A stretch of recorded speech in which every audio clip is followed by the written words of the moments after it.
Olá, eu quero compartilhar com você um dos meus livros chamado Ansiedade, o que está por detrás e como superá-la, trazendo a reflexão sobre alguns pontos metafísicos sobre esse que é um problema para muitas pessoas, porque pode ser desde um pequeno incômodo, uma impaciência para esperar as coisas, uma irritação, até o grau mais alto, que é a síndrome do pânico. Então eu vou em alguns momentos fazer a leitura de algumas partes do livro e comentando a respeito. A primeira coisa que eu já adiantei, que a ansiedade ela é mais do que umas simples palavras, ela realmente pode ser um problemão para muitas pessoas. Quantas pessoas têm dificuldades de ter bom desempenho numa prova, num teste, quantas pessoas têm uma qualidade de vida emocional ruim porque estão sempre irritadas. É como se alguém estivesse empurrando elas para fazer coisas e a cabeça não para de pensar. São máquinas de fazer ao invés de realmente pessoas que fazem as coisas porque têm vontade. Então a ansiedade ela é um problema e ela, como grande maioria das doenças, tem atingido as pessoas em idades cada vez mais jovens, tem sofrido com isso, com o mal da ansiedade.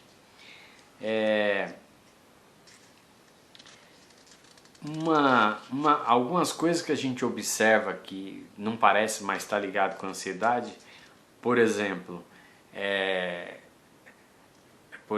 a questão de você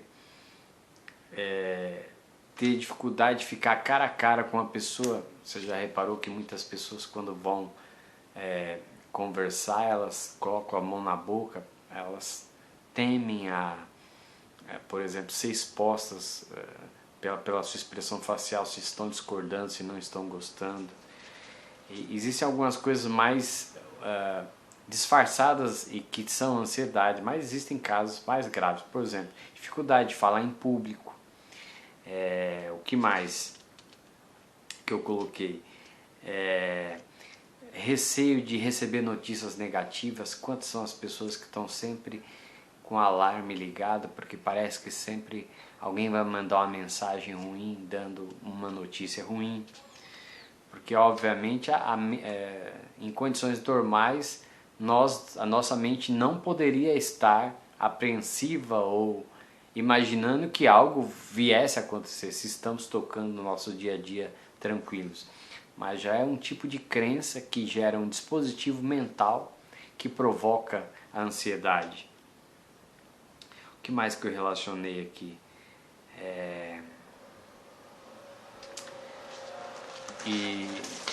E aí, antes de passar aqui as causas, eu devo dizer que isso para mim foi um verdadeiro inferno no passado, a questão da ansiedade, porque era como se eu tinha uma necessidade grande de ter controle das coisas, que é uma das causas da ansiedade, né?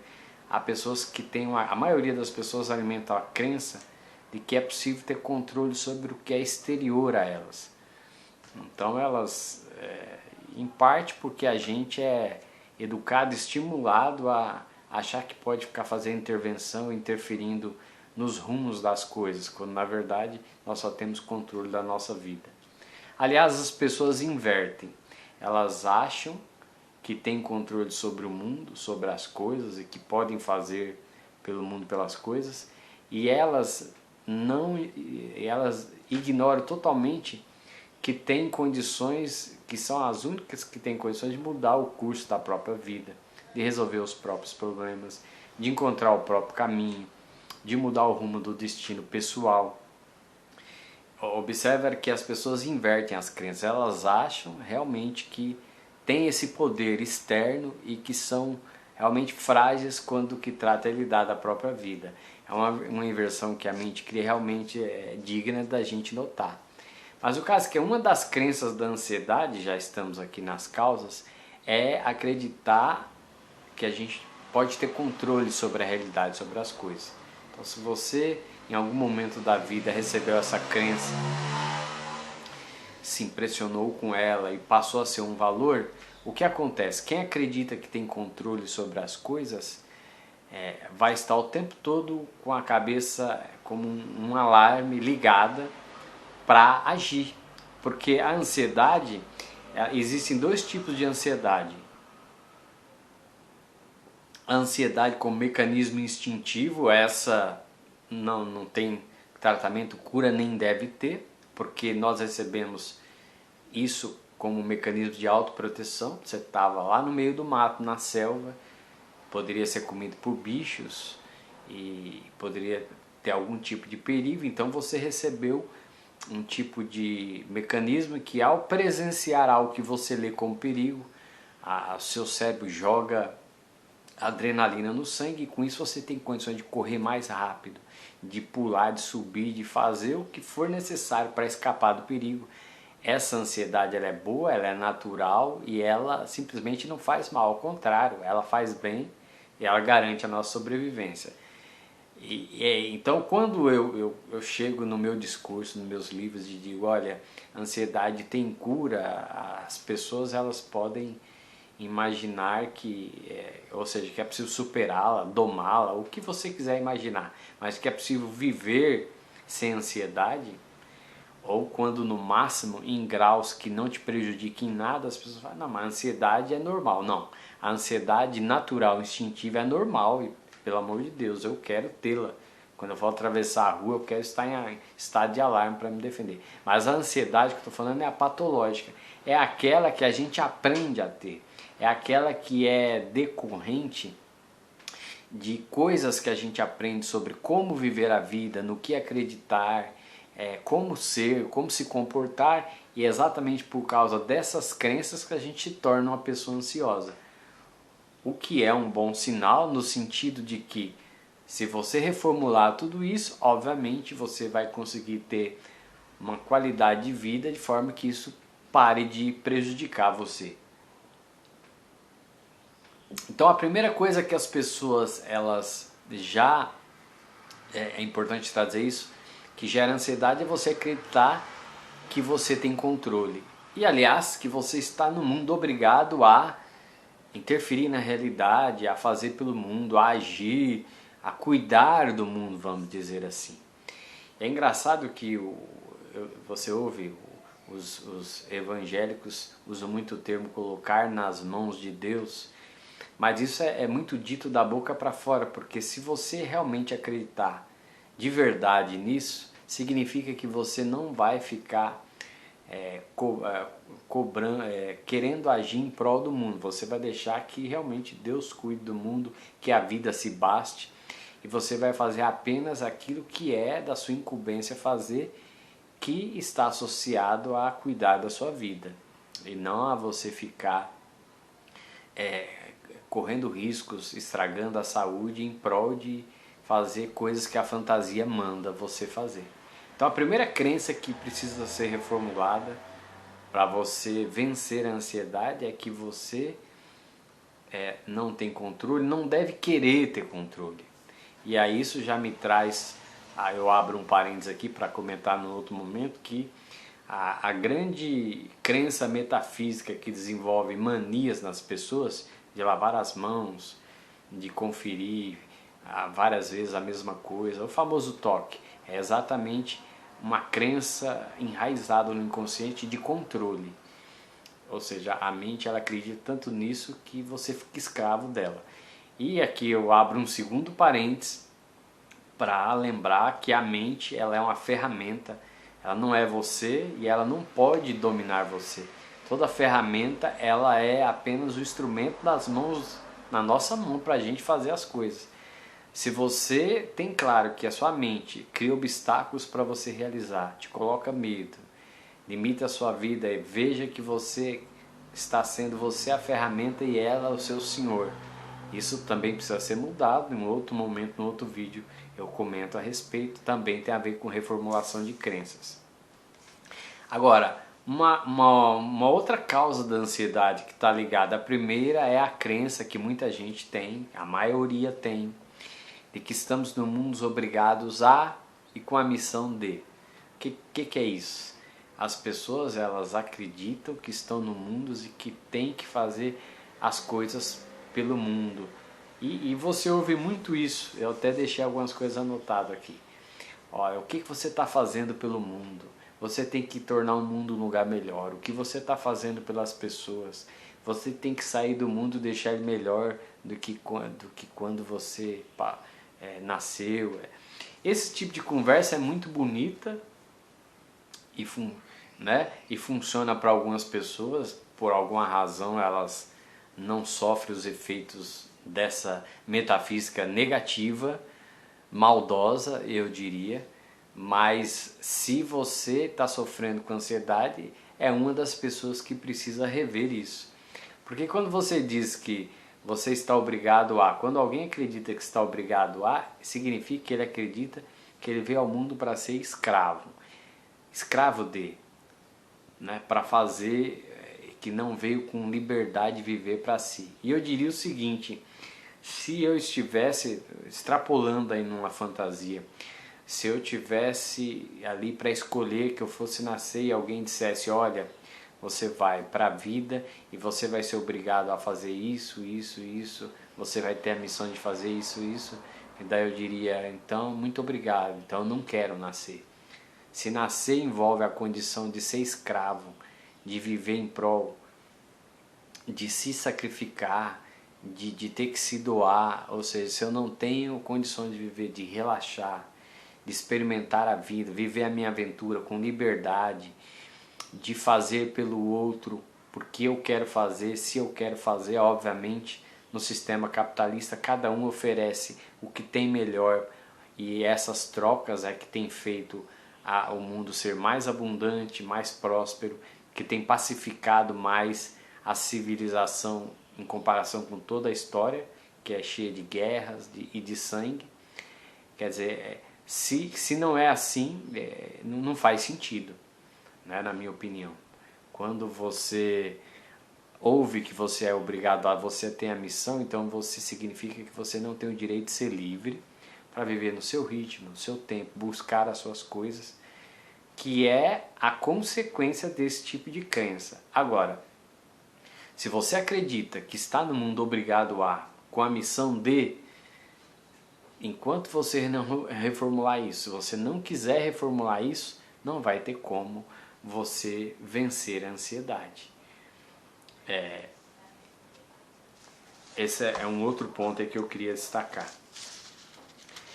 Isso está ligado, um terceiro ponto, que a ansiedade está ligado também a você renunciar à sua individualidade em prol de vida em grupo. Isso é outro ponto que deixa muito a cabeça bagunçada e é um dos pontos, a base das doenças mentais. Renunciar à individualidade para viver em grupo. Se você chegou num ponto de crise, significa que é o momento de você rever também isso em você. Não tenha medo da individualidade, de ser individualista, como muita gente prega. Aliás, hoje ser individualista é um tipo de rebeldia até saudável, porque está todo mundo aí repetindo como um papagaio que tem que construir um mundo melhor, lutar por um mundo melhor, que tem que falar de um jeito que agrada a todo mundo para não ser visto como desumano. E se você for individualista, você realmente vai estar nesse lado rebelde que 30 anos atrás era considerado ruim pelas pessoas e hoje era considerado, e hoje as pessoas elas não se permitem isso. Aliás, muitos consideravam bom ser rebelde 30, 20 anos atrás, porque você está vindo contra o sistema. Hoje a maioria das pessoas vive de acordo com o sistema, então, e elas inclusive criticam quem se rebela ao sistema. Houve uma mudança bastante engraçada, mas o caso é que se subjugar, renunciar à sua individualidade para querer se adaptar a grupo, isso vai deixar a sua cabeça zoada. Obviamente que é totalmente possível viver em convívio com as pessoas normal, sem abrir mão da individualidade. Você não vai, para ser individualista, precisar morar em uma ilha, se isolar no mato. Isso não faz o menor sentido, porque à medida que você na vida e sociedade produz, o produto do seu trabalho você vai trocar com outros para a sua sobrevivência, para a sua vida, sendo individualista. Na verdade, as pessoas elas apenas no discurso, na repetição como um papagaio, elas são muito coletivistas. Na prática, o que nós fazemos de manhã? A gente acorda, organiza o nosso dia, toma o nosso café, a gente é a gente. Só que eu tenho a impressão que essa conversa de grupo, comunitária, essas coisas, elas vão apagando essa individualidade, e a gente faz menos por si do que poderia, deveria e que merece fazer. Então a questão é preciso considerar muito essa coisa de viver em prol do grupo, rever esse conceito. E há outras razões aqui para a ansiedade, por exemplo, a questão da vaidade. E muitos anos atrás eu fazia críticas a esses qualificadores ou esses desqualificadores de vício, virtude e tal. Hoje, para mim, é bem tranquilo.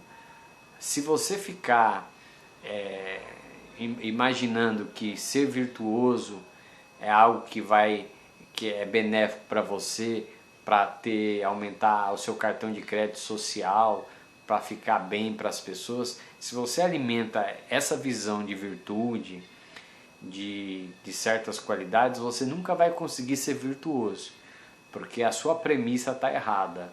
Você está partindo de algo de ser para o outro. O que faz a gente mudar e conseguir...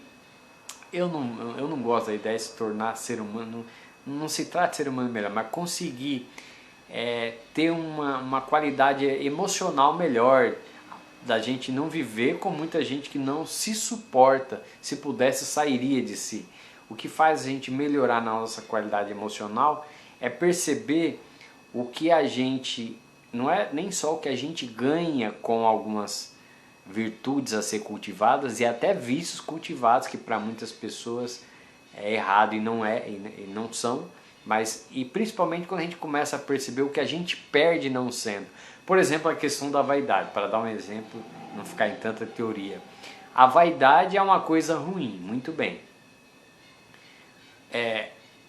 Agora, no mundo, a vaidade como sendo se apresentar para os outros, ela precisa ser reconsiderada, porque se você vende um produto, um serviço, você quer que o seu produto, serviço ecoe ao máximo de pessoas. E é engraçado, quando isso fica no produto, não faz mal. É como alguém que chega ao padeiro, a uma padaria e diz, esse pão está ruim. O padeiro vai agradecer, porque criticar o pão necessariamente não o afetou, porque ele vai procurar melhores métodos para oferecer um pão melhor. Então, atacou o produto. Agora eu imagino que seja muito difícil para um ator, por exemplo, que fez um show e saiu uma resenha dizendo que o show foi ruim, porque ele próprio é produto do show. Então ele se apresenta. Eu acho mais difícil de lidar com isso. Não sou ator, mas eu imagino que tem alguma repercussão. Mas o que eu quero falar sobre a vaidade é aquela vaidade... Eu quero fazer uma crítica à vaidade que não, como diz no provérbio popular, não dá camisa para ninguém. Então, querer aparecer muito para os outros. E por quê? Quando é que a gente consegue trabalhar a cabeça para diminuir isso e, se possível, eliminar? Quando a gente começa a perceber o que a gente perde com isso. O que você perde?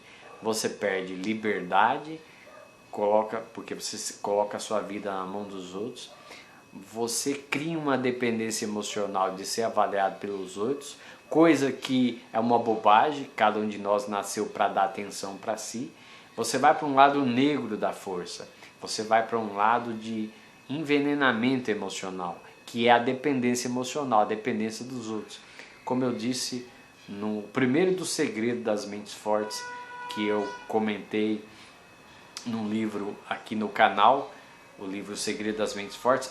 O primeiro segredo é que pessoas de mentalidade fortes desenvolvem a independência emocional, ou seja, elas dão atenção para si, dão tudo para si, emocionalmente falando, de forma que elas não dependam dos outros. Obviamente que nos relacionamentos nós trocamos atenção, nós trocamos o carinho, nós trocamos atenção, momentos de atenção, mas é uma troca, não é uma busca por dependência. Então aqui o fator vaidade, ele é uma das coisas que gera ansiedade, porque obviamente você coloca a sua vida na mão dos outros, você está sempre em alerta, será que eu estou fazendo certo ou errado? Ou seja, estou desagradando as pessoas ou não? Então a vaidade, ela tem esse lado negativo. Quando você perceber isso, você vai trabalhar dentro de você para que isso não tenha força. Então não se trata de dizer assim, eu não sou vaidoso, eu não estou nem falando de vaidoso de arrumar o cabelo. Todos nós temos esse lado, né? Arrumar o cabelo, colocar uma roupa legal, não é disso que eu estou falando. É essa dependência que a gente cria de precisar ser visto pelo outro.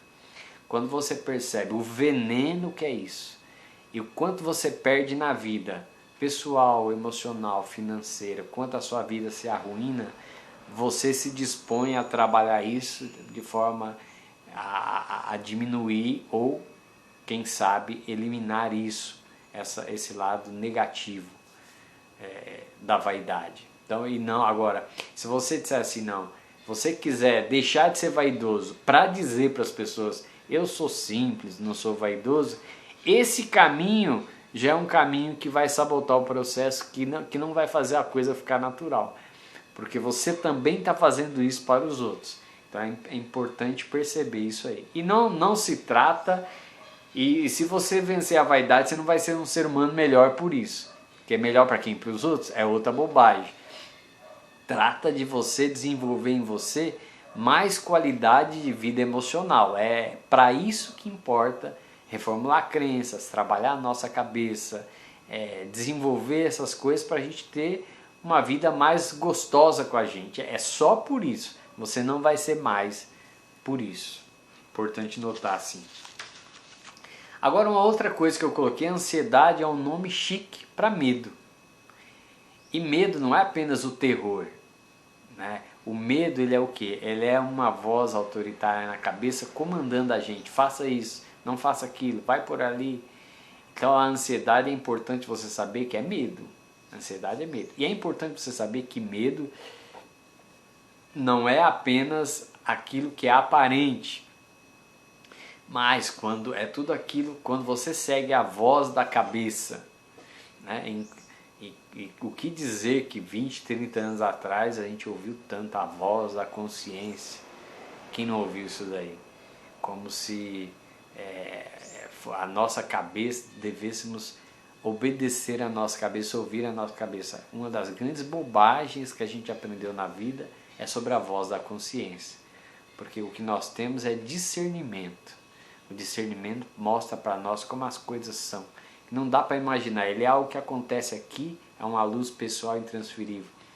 Mas ele não é a cabeça, aquela voz da cabeça, porque essa voz da cabeça é a voz das pessoas, com a maldade, com crenças que fazem a vida da gente paralisar, com crenças que a maioria tem. Se você seguir a média, você vai ter a vida que a maioria tem, a vida mediana.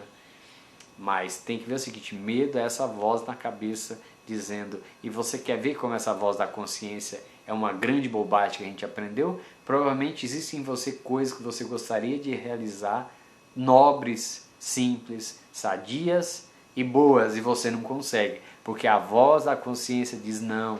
Que história de conto? Não é. É a voz de pessoas doentes, neuróticas, com caprichos, com manias, que faz parte. É muito fácil qualquer um de nós ser dominado por um monte de crenças loucas e malucas, e no ato de educar as pessoas, de se relacionar, isso vai pegando, porque nós vamos pegando crenças de pessoas que a gente considera importante para nós emocionalmente falando. Pai, mãe, professores, artistas, autoridades e tal, e a gente vai pegando isso e vira aquela voz, né, maldita voz de consciência que não é. Ao invés que a gente não aprendeu desde pequeno a confiar na gente, a confiar no nosso discernimento. que isso é uma história também para a gente explorar em outro momento. Agora o vídeo acho que está ficando longo, não sei, estamos aí com 25 minutos, mas o que mais? E fora aí, a ansiedade, ela tem gerado um grande consumo de remédios controlados, ansiolíticos, né? Uma vez eu fiquei duas noites, acho que 2 noites sem dormir. Na terceira eu vi que eu também não ia dormir, isso muitos anos atrás. E você já começa a delirar, de tanto que a minha cabeça ficava ali. E é outra coisa errada que as pessoas falam sobre hiperatividade no córtex. Hiperatividade é um problema, é uma doença, porque ninguém nasceu para ser hiperativo. Minha cabeça não parava de pensar.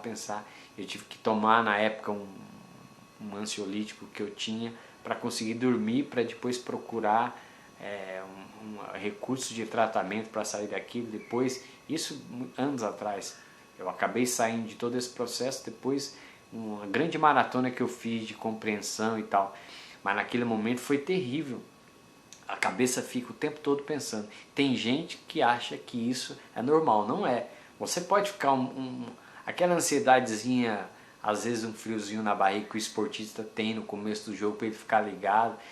Se ele não se sente ruim, se não atrapalha, tranquilo. Tudo aquilo que não atrapalha não é uma doença. Tudo aquilo que atrapalha precisa ser visto como doença. E a hiperatividade, ela é algo negativo. Tá querendo começar uma tosse aqui, eu vou encerrando o vídeo já nesse ponto. A hiperatividade, ela é um problema, porque a mente fica o tempo todo pensando, e você não é essa loucura dos pensamentos. Você é uma das teclas que eu bato, é feito de vontade de fazer as coisas, vontade de viver a vida. E hiperatividade é um problema que também precisa ser tratado, e também vai chegar no ponto de reformulação de crenças, com técnicas de autossugestão, coisas que em algum lugar desse canal eu já falei e que é fundamental a pessoa fazer para ele ter qualidade de vida emocional. Eu vou parando o vídeo por aqui. Foi legal compartilhar com você alguns pontos desse livro, tem muito mais coisas aqui. Tem, por exemplo, eu vou falar depois exatamente sobre a parte de como superar a ansiedade, mas eu vou parando por aqui. E foi legal esses momentos aqui, e um grande abraço e até o próximo vídeo.